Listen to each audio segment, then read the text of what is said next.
বোন আমার, 12 বছর 15 বছর বয়সে তুমি কেন বিবাহের পূর্বে আরেকজনকে তোমার শরীর ধরতে দাও? আর যুবক ভাই আমার, কি বলিস কি তুই? এই পৃথিবী আর পৃথিবীতে যা আছে এর চেয়ে মূল্যবান হচ্ছে এই মেয়েটা। তো এরকম মূল্যবান একটা জিনিস ওর ধরে ছুঁয়ে তুই ওকে ওর মূল্য কমিয়ে দিবি? এত বড় জুলুম ওর প্রতি তোর!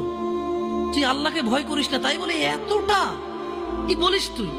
তুই কি কারো গাড়ির গ্লাস ভাঙছিস জীবনে? না। কেন? ওর লস হবে।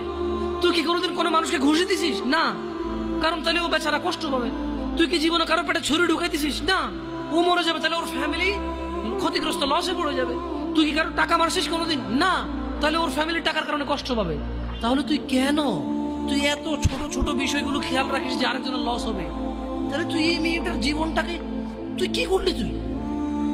তুই পুরো পৃথিবী আর পৃথিবীতে যা আছে সবকিছু বিক্রি করলে যে সম্পদ হবে, সবকিছু অর্জন করলে যে অর্জন হবে, এর চাইতে মূল্যবান তুই ওকে সতীত্ব থেকে বের করে নিয়ে আসলি? তুই তোর সামান্য ডিজায়ার ফুলফিল করার জন্য, যেটা আল্লাহ তোর জন্য বৈধ করেছে, কবুল বললে তোর বাপের দোষ, আল্লাহর তো দোষ না। তোর বাপের দোষ, সমাজের তো দোষ না। তোর বাপ তোকে বিয়ে করে না ভাই আমার, তোর বাপ মনে করে তুই ছোট, 18 বছর বয়স তোর।